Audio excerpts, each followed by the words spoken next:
Today, I have something very special for you. Every month in the Safety Network, I bring in an expert to teach a masterclass exclusively for Safety Network members. So to give you a little preview of what you can expect in this month's masterclass, I am chatting with David Alto from Alto Advance. David is from Kennewick, Washington, and he specializes in getting your resume past the evil resume bots that may be holding you back. His company, Alto Advance, can help you with resumes, LinkedIn, and interview coaching. Does LinkedIn kind of intimidate you? Are you not using it because you're not currently job hunting? Well, today, David is going to share how you can use LinkedIn to showcase your skills and build a meaningful network, even if you only have a handful of followers. So let's get to it. Hey there, safety friends. Welcome to the Safety Geek podcast. I'm Bri Sargent, CSP and 20-year safety professional. After spending years training safety leaders across the globe for a large corporation and creating safety programs from the ground up over and over again, I am now sharing my processes and strategies with you. At the Safety Geek, you will learn how to manage an effective safety program that increases your management support and employee engagement, all the while helping you elevate your position and move up in your career. If you're ready to step into the role of a safety influencer and leader, you're in the right place. Let's get to it. Well, hey there. Thank you, David. Thank you so much for joining us. I'm super excited to talk to you today. Why don't we start off with you just kind of introducing yourself to the audience and telling us what Alto Advance is about? Sure. Thank you for having me on. My name is David Alto, owner of Alto Advance. And, in simplest terms, we really help job seekers land jobs faster by using various things, but that are really simple things, including LinkedIn. That's awesome. Yeah, LinkedIn is definitely a great tool for people to look for when they're trying to land a job. How would you describe LinkedIn to somebody who isn't an avid user or doesn't really use it?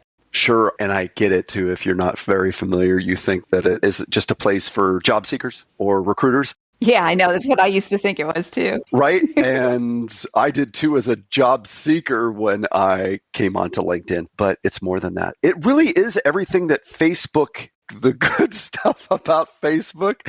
I mean, you can join groups, you can message people, you can comment and engage on their content. And it's not this boring business platform. Now I spend literally all day when I'm not helping clients. I'm on LinkedIn engaging in conversation with new people that I've been connected with in industry or just people around the world. It is a networking event that just happens to be open all the time. So I think if you take that approach and it's just not that boring business platform that everybody thinks it is. Have you seen it change over the years? Like I remember getting on LinkedIn, 10 plus years ago. And I did see it as that, just like this is just for jobs. So what kind of changes have you kind of noticed over the years? Sure. And you're right. I started my account 2012, but didn't do much with it. I was a job seeker at the time. And I think that the more people used it as a tool to build and nurture relationships, yes. The more people were chatting behind the scenes. And now, because recruiters and hiring managers are going here to look at somebody, maybe they have an interview with them, right? And they have the resume, they don't know what they look like. So they go and, spy on their LinkedIn. But I think because of that, now people have to go, oh my God, now I need to show up on LinkedIn, right? I need to have a nice picture. It does need to really allow me to stand out amongst the other applicants. And I think that that's why it's slowly become more of a networking platform. Still only about 800 million users. And compared to like Instagram and Facebook, it's a very, very, very small amount. Yeah. But I'll tell you, like when I was looking, what I did was I was searching for somebody to help my audience with LinkedIn. And what did I do? That's where I found you. And I just reached out to you and said, hey, can we chat? And you said yes. And I think that is the amazing part of LinkedIn that people just don't realize is that you can connect with people and then message them and then actually start that networking. regardless if you're a job seeker, regardless of why you're on LinkedIn, everybody on LinkedIn is there to sell something. If you're a job seeker, you're selling yourself, right? Yeah. Finding with those new jobs. But B2B happens, B2C happens, everything happens on LinkedIn. But, you can't be that spammy person, that Bitcoin, person on LinkedIn that goes and, DMs you right away. You have to build and nurture relationships. If you do that over time, then the business will come to you, whether it's in referrals or people just know you over the years, that they see your advice, they see your tips, they see you show up. Mm-hmm. So maybe they don't quite know you, but they kind of feel like they know the value add that you provide and are willing to promote you and refer you, to others. I love that idea. So first off, I have to interject here that just anybody listening, LinkedIn is not a dating site, so please stop. But anyway, what I love what you're saying is that even if you're not a job seeker, you can then be seen as like an expert in your profession and in your field by creating this value by posting and commenting and joining groups and things like that, right? So are you saying that like everybody should be on LinkedIn? Yeah, because let's face it, again, B2B happens, B2C happens. I happen to know he's become a friend now, but he has a lawn service. And he has scaled this thing in multiple states now because of the funny kind of engagement that he does on LinkedIn. And you wouldn't think that. And people even occasionally say, oh my God, Dave, I can't believe the video you shared. That belongs on Facebook. But then that person interacted, and so did 50,000 people as well, too, on that post. So again, you post what you want to post, just like you do on Facebook. It doesn't have to be always, boring business stuff, because we get to know people when we get to know people, right? About what they do. It's okay to share a vacation photo or whatever, but then maybe relate it to something you do. But oh, heck yeah, I'll do lives on vacation where I'm at, just because maybe people want to see, or maybe I'll talk about something about the surroundings or whatever in my post that relates to what I do. But people build relationships when they can see and know something, about him or her other than their job, right? You know your friends, not just with what they do in life, but their hobbies and stuff. So that's why sharing a variety of content on LinkedIn works. And it obviously works, because if this simple guy can leave his day job and do what I do, posting sometimes silly stuff or sharing a photo of my dog, then anybody can grow and build, their network on LinkedIn. We are all now going to stop listening and go check out David's LinkedIn and go, what is he posting? I want to post the same thing. That's awesome, because, when you talk about the lawn service guy, I actually have a friend who is a wellness instructor, and she is trying to build her following on LinkedIn, and she's very local. So even local people can end up building their following. What do you think makes LinkedIn different than Facebook? I know Facebook sometimes gets a lot of hate right now, and it just feels different to me when I'm on LinkedIn versus Facebook. It just doesn't feel as creepy, I guess, for some reason. But what do you think the difference is? I think over the past 4 or 5 years, people like most of the things about Facebook. And when they found that they can kind of move that over to LinkedIn as well, and it isn't as negative, I've had people, kind of bully me or bully other people on LinkedIn. And you're just going to have that in life. Trolls are everywhere. That's right. But who's on LinkedIn? The people that make the decisions. And, there's people with a little bit more, cash flow on LinkedIn. And it is global. And most people understand that it is a networking event, and that networking events don't have to be boring, right? No. So it has a lot of similarities to Facebook without, yes, the stalkers and less bullying. And if you take that approach, and again, that's why I think LinkedIn has really become a different type of platform. 3 years ago, you would never see somebody posting a video of their cat or their dog. I know. That's the big difference I'm seeing. You just wouldn't. Now, it doesn't mean that it was against the rules or anything like that. Right. They just didn't do it. And now you see it all the time. But because I think of the slight migration from Facebook here, people still want maybe some of that fuzzy, warm feeling over here on LinkedIn as well. So I think that's why. That's really interesting. It is more positive to me than it is negative. I see a lot more negative stuff on the other social media platforms than I do LinkedIn. But I do love the fact that you're seeing stuff like people are posting about their kids or they're posting about their cats or their dogs and stuff like that. It does make it a lot more fun to go in there. So you're getting the positive environment, but then you're also getting the business environment too. And maybe it's just because we are professionals, like most of the people that are in there, they're there for work, that maybe it's kind of like setting the tone of a proper etiquette in there. I'm not really sure. Well, think about this. I mean, I don't want to talk shop all the time.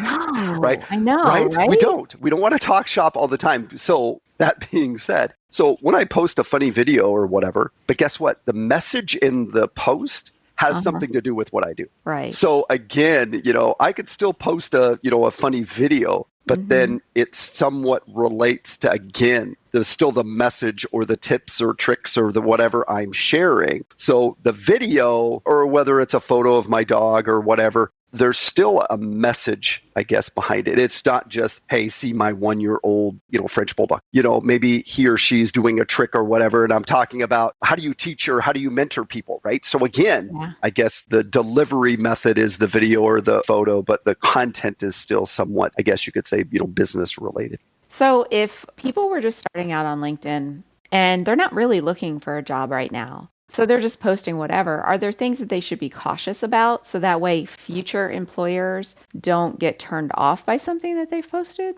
Sure. So HR used to go on Facebook to find out reasons not to hire you. Yeah, I'm sure they still try.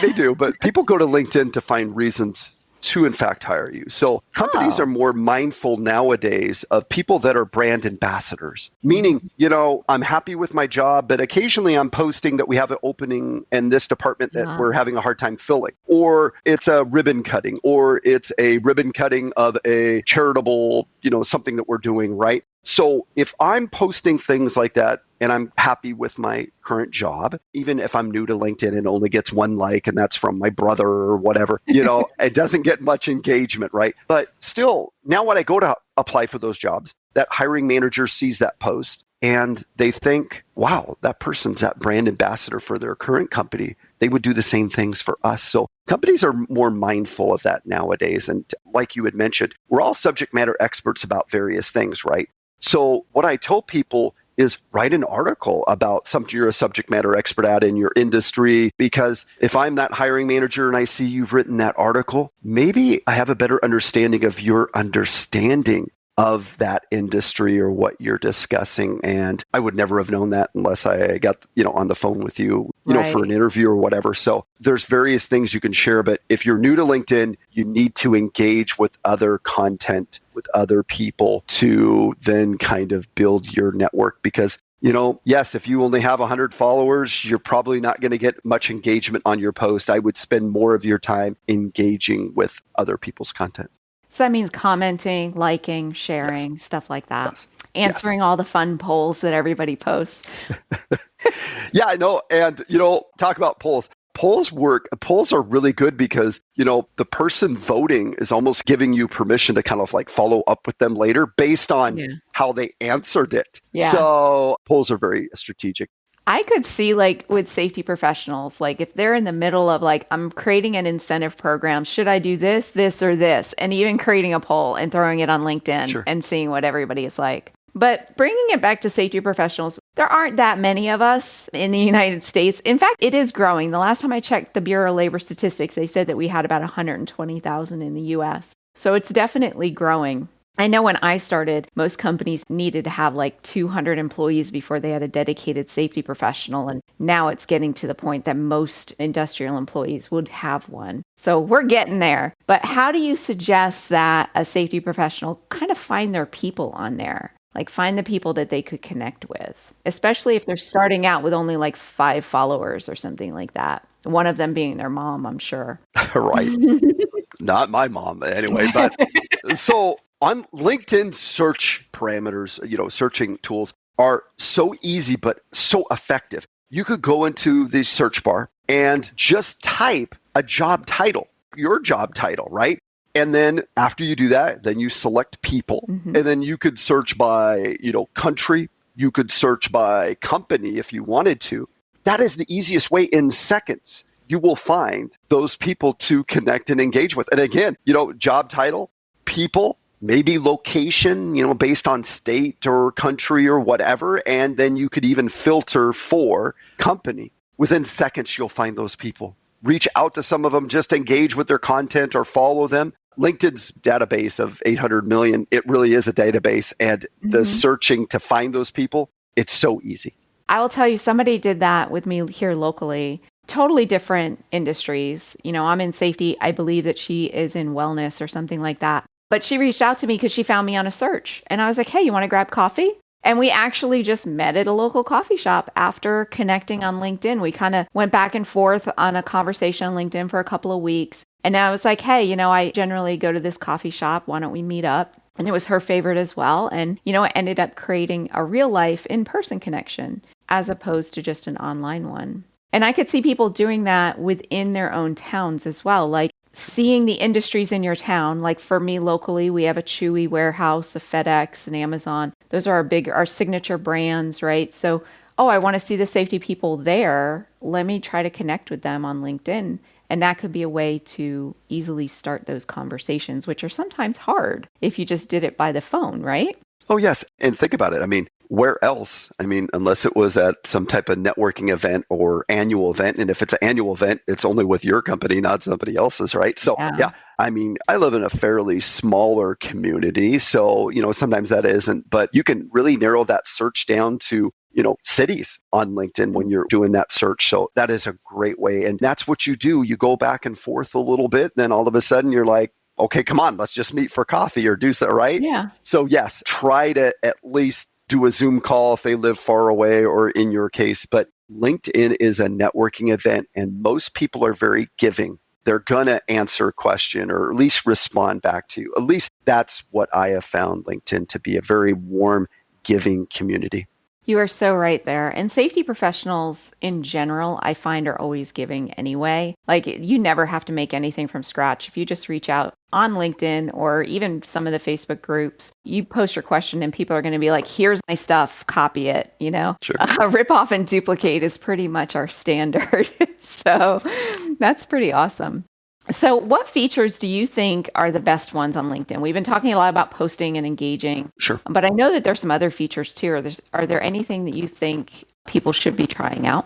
Sure. So you had mentioned something that somebody, found you in a search and you found me in a search. That's because the headline, and that's under your name, is the most valuable real estate on your LinkedIn profile. Most value. If you did nothing, and we tested this a year ago, so we know this to be true, you don't put I'm a, safety manager at Walmart there and leave that like that. Here's why. You can actually add a ton of characters in that space, about 3 lines of text. You would want to put safety manager excelling at, and then those high level skills that you possess, high levels. It doesn't need to be written in the form of a sentence. You can use these vertical lines like on mine to kind of break it up, but you will be found in better searches when you put valuable content there. If you're a project manager at Amazon, it's project manager excelling at maybe product management, Six Sigma, whatever. And a laundry list of high level skills, not,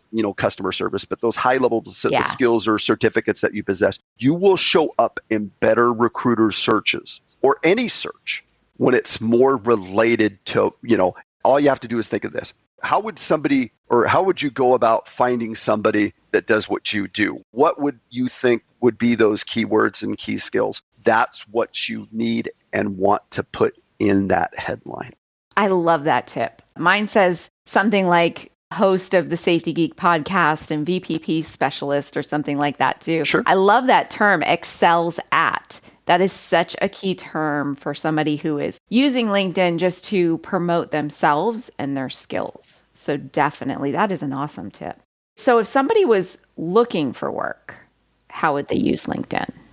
Well, same thing about in the headline, but think of this. The featured section, most people don't even know it exists. The featured section allows you to share photos, links to websites, links to articles. Maybe there was this big project that you were a part of and it's mentioned on a website. Or maybe you're not mentioned by name, but it still mentions the project or something you're tied to.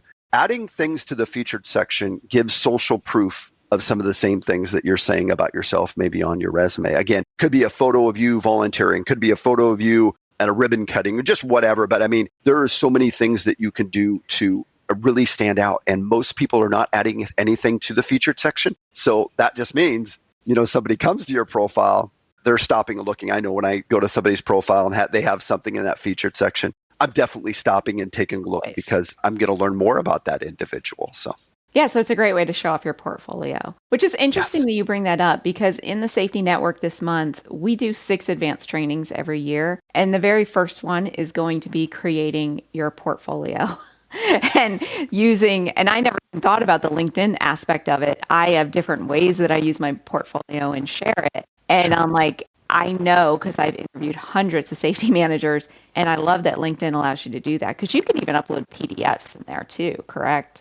Oh, yes. I think you have to take your LinkedIn profile is almost like your own free personal branding website. You can share so much more than most people realize they can. So what habits do you think people should have around LinkedIn? Like, are we just going in there daily like we do Facebook and scrolling? I know you do because you already said that. But like a normal person whose job is not to help people on LinkedIn, how should they be using it? Sure. I think that you follow either, businesses, organizations, maybe people that you like. And whether you use it every day or every so many days, you got to check your messages because you might get a good one in there. You don't want to miss it. But whether it's, twice a week, I'm going to go in there and engage for 20 minutes. I'm going to take a little bit of time away from some of the other social media. I'm going to engage with, again, those thought leaders, those company pages that you want to follow. Maybe it's the company that you're with or somebody else. I think that is a great way for somebody to kind of start to feel out how they think they want to use their time on LinkedIn. I know that's what I did, but the more I did it, the more I just spent on LinkedIn. But we're all subject matter expert about various things. Share that in a post, share that in an article, or share that in the comments of a post that you saw that asked for some feedback or a poll.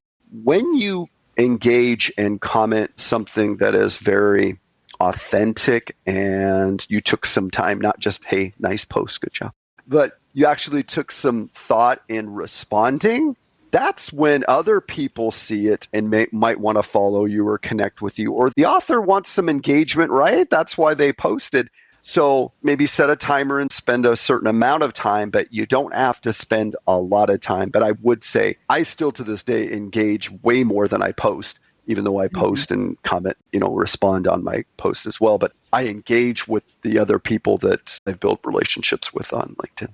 Yeah, I think that's kind of important. And I think that when you're on LinkedIn, that it's not the same as other social media. Like for me, going on LinkedIn during working hours, I'm building my network. I'm learning about my profession. I'm connecting with other companies. It's not that same like waste of time as scrolling through TikTok or Reels or something like that, right?